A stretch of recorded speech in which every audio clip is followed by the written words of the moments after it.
अस्सलाम वालेकुम नाज़रीन, मेरा नाम होम्योपैथिक डॉक्टर सैयद मोहम्मद सुल्तान अली है। मैं गुज़िश्ता 30-35 साल से होम्योपैथी की प्रैक्टिस कर रहा हूँ।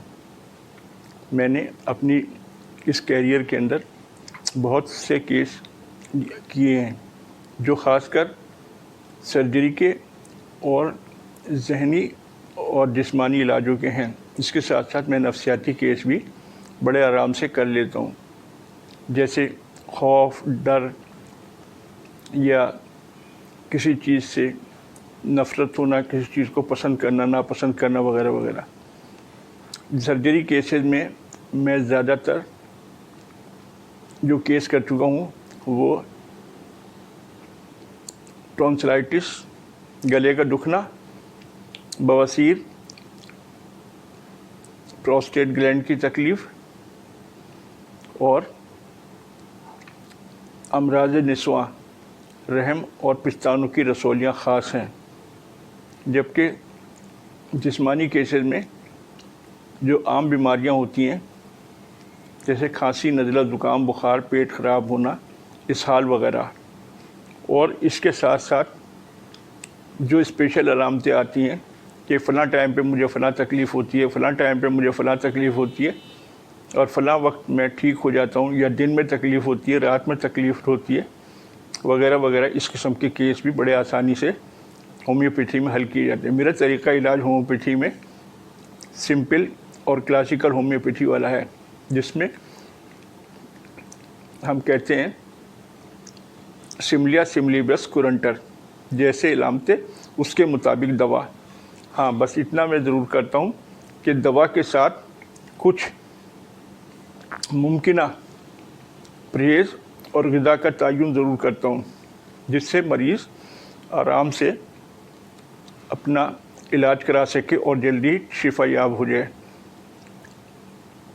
मुस्लिम मरीज़ों के लिए मैं ख़ुसूसन चंद कुरानी आयात भी पढ़ने को बताता हूँ, जिससे मरीज़ को नफ्सियाती और ज़हनी सकून के साथ साथ अल्लाह रब्बुल आलमीन शिफा भी देते हैं, क्योंकि शिफा मिन जानिब अल्लाह है। दवा एक वसीला और सुन्नत रसूलुल्लाह सल्लल्लाहु अलैहि वसल्लम है।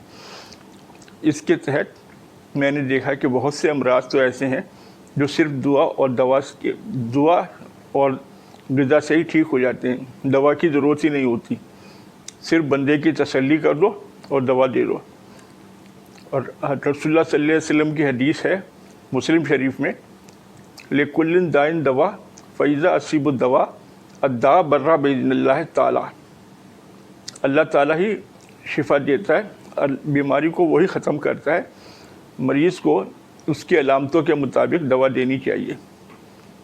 जैसी अलामत होंगी मरीज़ की जिस मर्ज़ में, उसी के मुताबिक उसको वैसी ही दवा मिलेगी।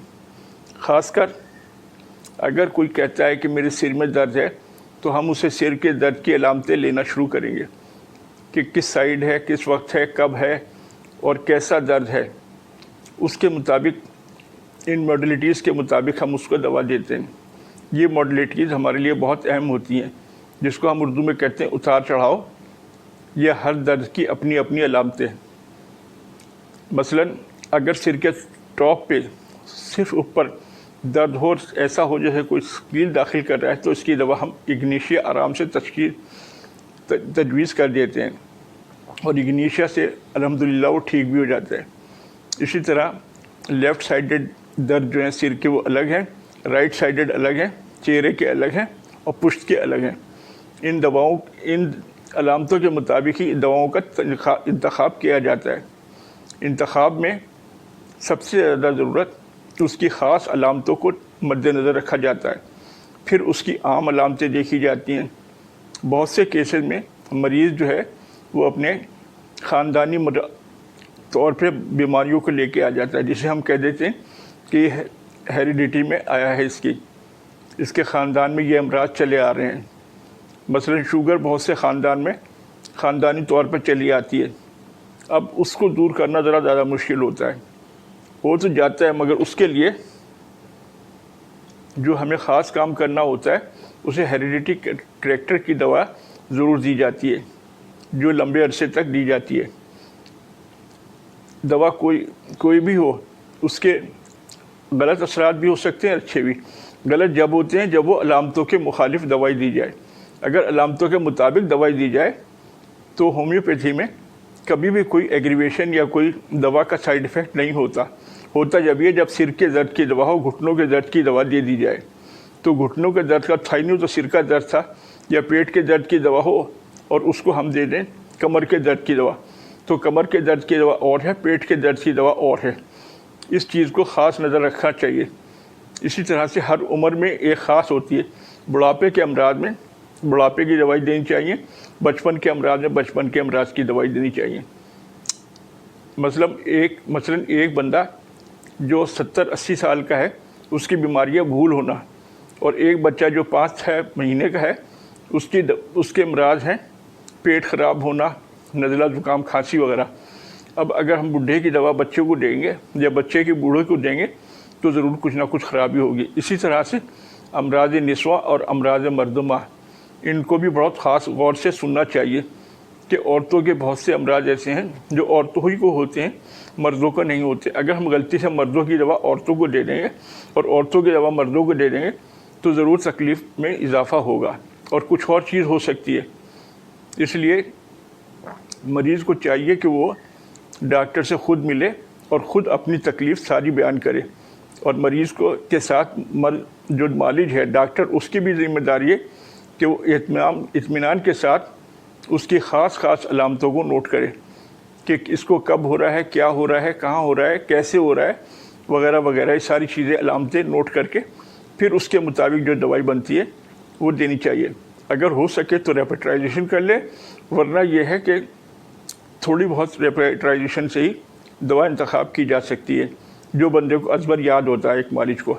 अगर याद नहीं है तो फिर उसको कोई फ़ायदा नहीं है इलाज करने का, क्योंकि वो दवाई कहाँ से देगा, पढ़ेगा फिर उसको दिखेगा फिर देगा, ये तो तरीक़ा नहीं होता। दवाई तो ये होती है कि मरीज़ आया, उसने अपनी तकलीफ़ बयान की और उसके मुताबिक डॉक्टर ने अपने जहन में जो जो दवाइयाँ थी उन दवाओं की ख़ास अलामतें नोट करते हुए उसको दवाई देनी शुरू कर दी।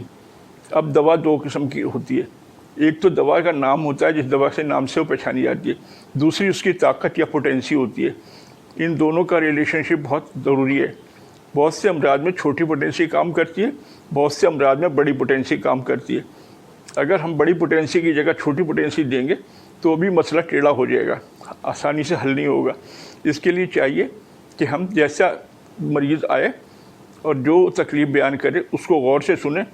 मसलन सलेशिया की छोटी पोटेंसी जिस्म के अंदर से पस वगैरह और दूसरी चीज़ों को निकालती है, और बड़ी पोटेंसी उसे वहीं जल्ब और खुश करती है। अब अगर हम सलेशिया की बड़ी पोटेंसी उस पेशेंट को दे दें जिसको ज़रूरत नहीं थी, तो फिर उस नुकसे नुकसान हो सकता है। इसी तरह से दवाइयों का आपस में रिलेशनशिप है। जैसे आपने देखा होगा कि मर्कसॉल और एपिस का आपस में इख्तलाफ है। अगर मर्कसॉल और एपिस मिक्स करके ये आगे पीछे दे दें तो ज़रूर कुछ ना कुछ ख़राबी होगी। इस तरह से बहुत सारी दवाइयों के और भी हैं। कुछ दवाइयों के असरात ऐसे हैं जो बहुत दिन तक होते हैं और कुछ के फौरी ख़त्म हो जाते हैं। अगर किसी को कोई तकलीफ़ हो जाए होम्योपैथी में और वो फिर परेशान हो कि पता नहीं मुझे क्या हो रहा है, दवाई क्या कर रही है, तो वो डॉक्टर से मशवरा करे, और फिर डॉक्टर को चाहिए कि उसे कोई ना कोई ऐसी एंटीडोट दवाई दे दे जिससे उसकी तकलीफ़ में इजाफा हो, या उसको कोई और कम्प्लीमेंट्री या फॉलोवेल मेडिसिन दे के उसे ठीक करे। मरीज़ दो किस्म के होते हैं, एक जल्दबाज होते हैं, एक इत्मीनान से दवाई खाने वाले होते हैं। जो जल्दबाज मरीज़ होते हैं उन्हें बहुत एहतियात से, जो जल्दी इलाज करना चाहते हैं उन्हें बहुत एहतियात से डील करना चाहिए, और जो इत्मीनान से इलाज कराते हैं उनके लिए तो इत्मीनान से ही दवा निकाली जाती है, इत्मीनान से ही दवा दी जाती है। होम्योपैथी में कोई मर्ज़ ऐसा नहीं है, चाहे वो नफ्सियाती हो, चाहे वो गैर नफ्सियाती हो, सर्जिकल हो या फिजियोलॉजिकल हो, सबकी दवाई मौजूद है। सिर्फ डॉक्टर की मेहनत और मरीज़ का बताना, तकलीफ़ का बताना बहुत ज़रूरी है। हाँ, ये जो पैथोलॉजिकल टेस्ट हैं ये भी हमारे लिए बहुत अहम है, क्योंकि हम हर चीज़ को देख नहीं सकते कि पित्ते में कितनी पथरियाँ हैं, कहाँ हैं और कैसी हैं। इसी तरह से गुर्दे की पथरी, इसको हम नहीं देख सकते, रहम की रसौली की पोजीशन नहीं देख सकते, पिस्तानों की रसौली की पोजीशन नहीं देख सकते। ان کے لیے ہمیں ٹیسٹ اور پیتھولوجی کی بہت ضرورت ہوتی ہے. اگر ہم ان کو نہ کرائیں تو ہمیں پھر اندھیرے میں لاٹھی چلانے والی بات ہوگی. سب سے اہم چیز جو ہومیوپیتھی میں ہوتی ہے وہ ہوتی ہے ایک دوا سے دوسری دوا کی طرف جانا. مثلاً اگر ہم کسی کو پہلے سے کوئی ایسی دوائی دے رہے ہیں جو لیفٹ سائڈڈ میڈیسن ہے اور اس کو ہم رائٹ سائڈڈ بنانا چاہیں تو پہلے ہم اس کے مطابق دیکھیں گے کہ کون سی میڈیسن ایسی ہے جو اس کو اینٹیڈوٹ بھی کرے اور ساتھ ساتھ دوسرے سائڈ کی میڈیسن ہو. ہومیوپیتھی بہت مزیدار اور انٹرسٹنگ پریکٹس ہے. اس میں تھوڑا سا غور طلب چیز کی ضرورت ہے. مثلاً کس سائڈ ہوتی ہے, کب ہوتی ہے, کیسی ہوتی ہے, کیوں ہوتی ہے, وغیرہ وغیرہ, یہ ساری چیزیں دیکھنی پڑتی ہیں. اب ایک بندہ ہے جو اینیمک ہے, اس بندے کے ساتھ خون کی کمی ہے. اب دیکھنا یہ پڑے گا کہ وہ کون سی غذا کھا رہا ہے کہ اس کا خون کم ہے, یا کیا وجہ ہے جس کی وجہ سے اس میں خون نہیں بن رہا. اس کو دیکھتے ہوئے ہمیں خون کی دوائی دینی چاہیے. اسی طرح سے بہت سے لوگ اپنے بالوں سے پریشان ہوتے ہیں کہ ان کے بال بہت جلدی گر جاتے ہیں یا پری میچور گرےئنگ ہو جاتے ہیں, جلدی سفید ہو جاتے ہیں. ان کے لیے بھی بہت ساری دوائیں اور غذائیں ایسی ہیں جو ان بالوں کو روک دیتی ہیں, اور ان کے لیے بہت اچھے اچھے نسخے ہیں جو بال گرنے نہیں دیتے بلکہ بال زیادہ پیدا کرتے ہیں. اور جو ایسی دوائیں ہیں جن کے کھانے سے مریض کو فوری طور پہ کوئی بے چینی یا کچھ ہو جائے تو اس میں ڈاکٹر کو چاہیے کہ اپنی نسخے کے اوپر غور کرے کہ میں نے اس کو دوائی کون سی دی تھی اور اس کا کیا ہونا چاہیے تھا, وغیرہ وغیرہ. یہ سب دیکھنے کے لیے بہت ضروری ہے کہ مریض اور ڈاکٹر دونوں الرٹ رہیں. بیماری کوئی بھی ایسی نہیں ہوتی جس کا علاج نہ ہو, کیونکہ بڑا مشہور شعر ہے الطاف حسین حاجی کا, نہیں کوئی دکھ جہاں میں ہے ایسا کہ جس کی دوا حق تعالیٰ نے کی ہو نہ پیدا. ہر بیماری کی دوا پیدا کی ہے اور وہ ہمیں قرآن شریف سے ہی ملتا ہے, خاص کر مومنوں کے لیے. اللہ تعالیٰ قرآن شریف میں کہتا ہے وَنَنَزِّلُ مِنَ الْقُرْآنِ مَا هُوَ شِفَاءٌ وَرَحْمَةٌ لِلْمُؤْمِنِينَ. یہ آیت ہے سورہ بنی اسرائیل کی. اس کے اندر اللہ تعالیٰ نے واضح طور پہ کہہ دیا کہ جو مومن لوگ ہیں ان کی دوا قرآن شریف میں موجود ہے. اور اسی طرح سے دوسری بھی جگہ قرآن شریف میں آیا ہے. ایک جگہ اللہ تعالیٰ نے قرآن شریف میں کہا ہے کہ فیہ شفاء للناس, وہاں شہد کے بارے میں کہا گیا ہے, جس میں یہ ہوتا ہے کہ مریض جو ہے وہ کیسا بھی ہو, چاہے وہ مومن ہو غیر مومن ہو, اس کے اندر ہر ایک کے لیے شفا ہے شہد میں. کیونکہ جو پہلی آیت میں نے پڑھی اس آیت کے اندر مومنین کا ہونا فرض ہے, جبکہ شفا میں مومنین کی کوئی ضرورت نہیں ہے. اس میں کوئی بھی کھائے گا اسے شفا ملے گی, وغیرہ وغیرہ. یہ ساری چیزیں ایسی ہیں جو انسان کو ہر وقت دیکھتے رہنا چاہیے. اللہ تعالیٰ آپ کو شفا دے. آمین ثم آمین.